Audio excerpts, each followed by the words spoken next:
جلاش المورق بمكون سحري. هسيبلك اللينك في اول تعليق. السلام عليكم ورحمه الله وبركاته. عاملين ايه يا حبايبي؟ يا رب دايما تكونوا بخير وبصحه وسعاده. بسم الله والصلاه والسلام على رسول الله. اللهم صل وسلم وبارك على سيدنا محمد في الاولين والاخرين، وصلي وسلم وبارك على سيدنا محمد في كل وقت وحين، وصلي وسلم وبارك على سيدنا محمد في الملأ الاعلى الى يوم الدين. هنعمل مع بعض كده صينيه ايه؟ جلاش بالفراخ. هنجيب كده اي ماده دهنيه انت عايزاها اهي كده، شايفه؟ ماده دهنيه كده. هنحط وراها على طول بصله يعني، ولا هي مفرومه ناعم ولا هي خشن، متوسطه كده.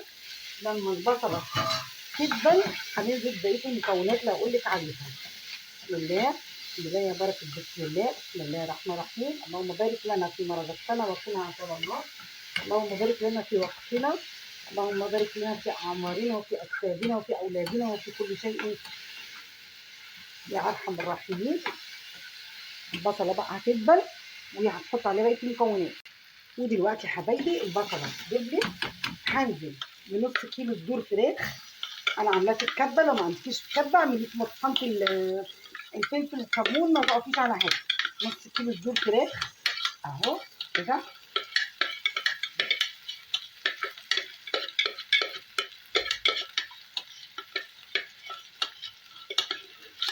فرماه في الكبه فرم ناعم.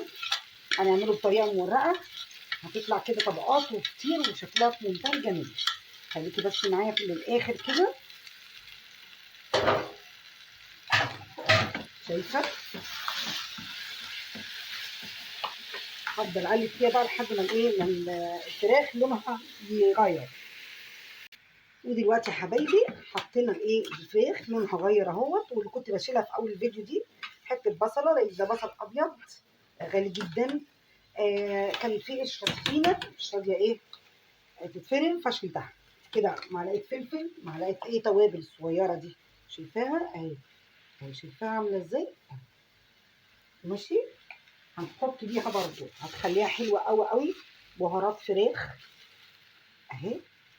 شوفي حتى لونها جميل قوي. حطيت من المعلقه الصغيره دي يعني معلقتين ونص بهارات فراخ كده، ما تقلقيش مش كتير.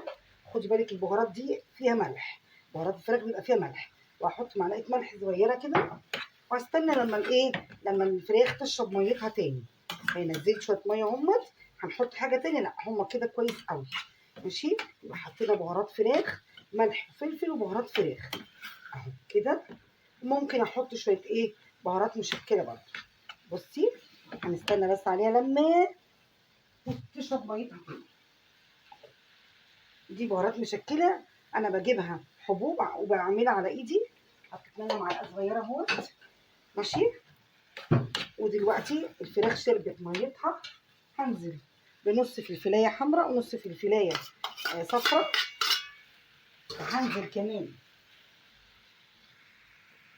وهنزل كمان بقرن فلفل رومي اخضر، كنت نسيته ففصلت التليفون معاكم كده، ثبت التليفون رحت جبته وصبته كده اهو، شايفه؟ طبعا الحاجات دي قيمه غذائيه ولون، والعين بتاكل قبل الفم يعني. وبصوا المنظر. مش عايزه بقى الخضار بتاعي يدبل، يعني مش عايزه الخضار بتاعي يدبل، لا، عايزاه يبقى مصحصح كده اهو. نزلنا بنص قرن فلفل احمر اللي هو الفلفل الالوان، فلفل حلو، ونص زيه اصفر. ونزلنا بقرنين فلفل اخضر. وفي قبل ما اطفي على طول كمان معايا نص واحد اهوت، هم عشان صغير. فلفل ده البلدي، ده الرومي ده بلدي، لكن التانيين طبعا فلفل الوان. ماشي كده اهو. ومعايا ما لقيتش غير كام واحده زيتون كده في التلاجة، هحطهم برضو يعني حاجه بسيطه قوي لا تذكر، برضه هتديهم طعم، بيبقى عسل، هيبقى سكر مش هيقول لا. بسم الله الرحمن الرحيم، يا بركه بسم الله. هنزل بقى الجبنه بتاعتي، نسيت اطلعها لسه متلجه، فهنزل بيها دلوقتي هنا كده، برضه بتديه طعم حلو قوي يا جماعه قوي، وهي سخنه كده عشان تسيح. ماشي.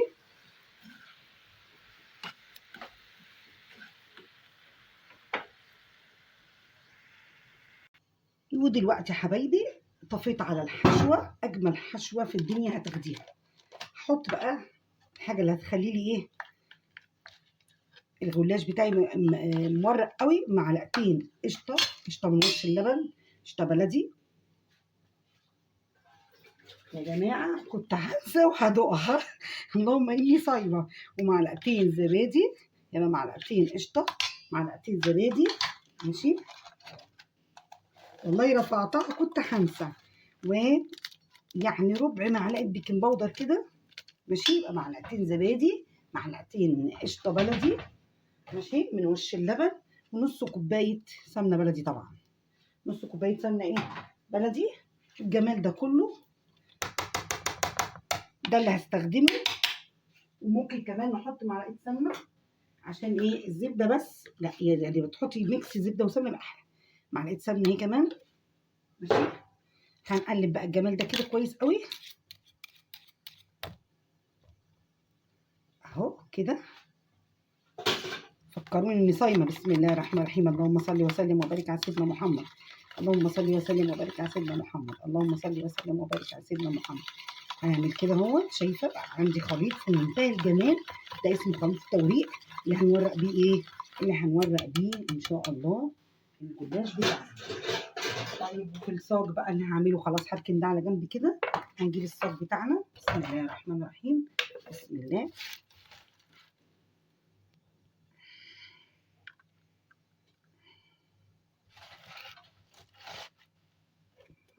الصاج هعوزه ايه من التوريق؟ لا هعوزه سمنه بس.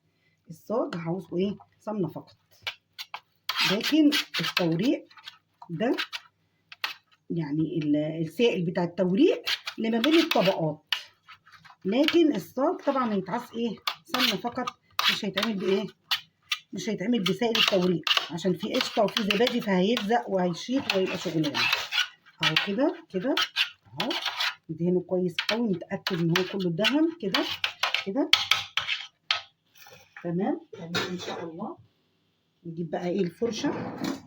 وطبعا كل ده انا ما فتحتش على الايه، ما فتحتش على لفه الجلاش. في الوقت ده هفتح لفه الجلاش عشان هو ايه بايه بينشف بسرعه. بينشف بسرعه اهو كده. بسم الله الرحمن الرحيم. هنعمل ايه؟ هنعمل ورقتين ورقتين يا جماعه، مش ورقه، مش ورقه، ورقتين ورقتين. بسم الله الرحمن الرحيم. يا بركه بسم الله. شايفين اهو كده. طيب الزيادات دي هنزلها كده اهي، هسيبها في الاخر، هسيبها واقول لك هعمل ايه في الزيادات. شايفه دول كده ورقتين. هجيب بقى سائل التوريق كده اهو كده. بسم الله بسم الله. شايفه كده. ده ايه عباره عن ايه؟ معلقتين قشطه، معلقتين قشطه بتاعت اللبن البلدي بتاعتنا، معلقتين زبادي، ربع معلقه بيكنج باودر، ونص كوبايه سمنه بلدي. حطي السمنه اللي انت عايزاها، بس كل ما كانت ايه سمنه حلوه كل ما كانت احسن. هجيب الورق بقى كده، هتنيه كده. كان المفروض الصراحه ناخد مقاس الصاج، بس دلوقتي الساعه 5، انا شغاله في 5 مربوكه وخايفه ايه ان لازم يأذن. هجيب 2 تاني همت كده اهو. ماشي، وهدخل من جوه كده، وادخل من جوه كده اصفادك اهو كده. شايفه زي ما انت شايفه كده. هدخل كده وادخل كده اهو. ماشي، يا رب يكون بس باين. مش عارفه بقى الكشاف جايبه ولا لا. ماشي، وهبتدي برضه اعمل ايه بسائل التوريق. بسائل التوريق اهو كده. ما بين كل طبقتين احط السائل ده. شايفه كده. وطبعا بالفراخ بتبقى حلوه قوي يا جماعه، بتبقى جميله قوي قوي. انا حطيت الجبنه عشان تفك، انت تحطيهاش لما تطفي. انا الجبنه بتاعتي كنت ناسيه اطلعها، فاضطريت احط وهي على النار، لكن انت تحطيهاش لو هي ايه ما تطفي. اهي كده. هنحط ده كده كده. وهخلص بقى نص الكميه واجيلك. هنا بقى حبايبي هبتدي احط الايه الحشوه. قبل الحشوه لازم احط حاجه تشيلها. ادي كده واحده قطعت مني وانا بشيلها، احطها. واجيب واحده كمان اهي نازل. اعمل زي ايه ما بيقولوا اهلنا كده تقيله، اعمل حاجه تشيل الحشوه. شايفه اهي كده. مش هحط بقى ايه السائل التوريق. يبقى هنا الحشوه دي ايه بقى؟ فراخ مفرومه وفلفل الوان، وكان عندي كام زيتونيه كده، وجبنه ميكس، يعني شيدر على رومي على ايه، على موتزاريلا. وطبعا انا حطيت الجبنه علشان ما كانتش ساحت، كنت لسه مطلعاها من الفريزر، لكن انت تحطيها لما تبرد خالص. شايفه؟ بصي الالوان، بصي جماله، بصي شايفه الجمال، شايفه منظره. هتوزعيه طبعا كده، هنوزعه كده مع بعض اهو.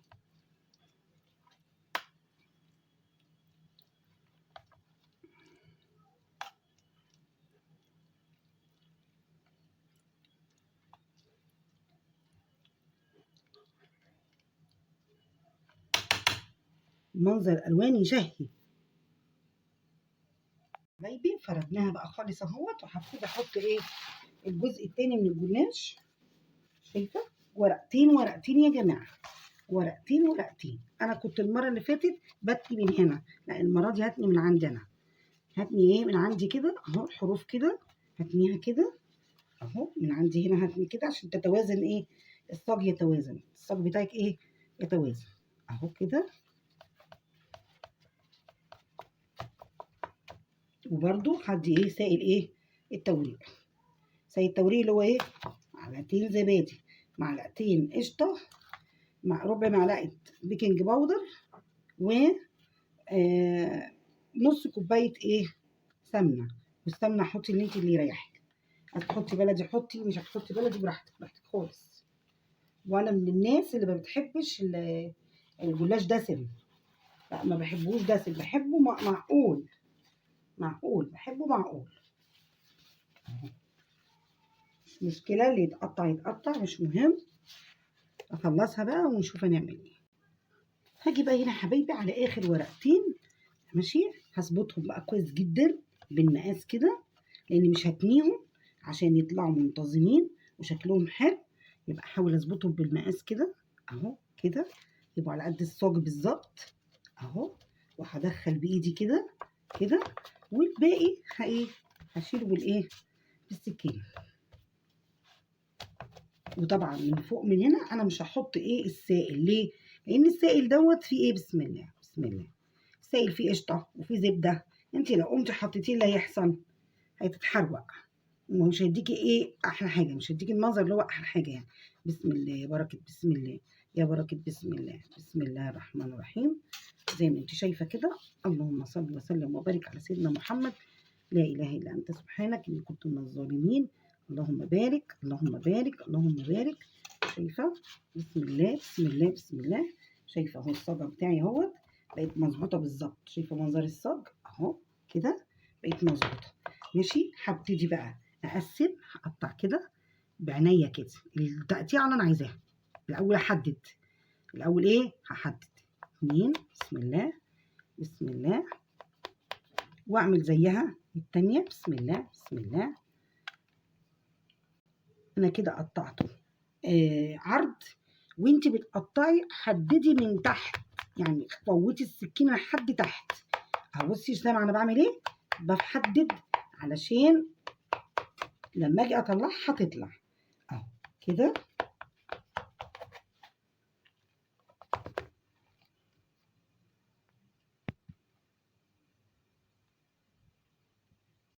ودلوقتي يا حبايبي قطعتها اهي بالمنظر اللي انت شايفاه الرائع دوت.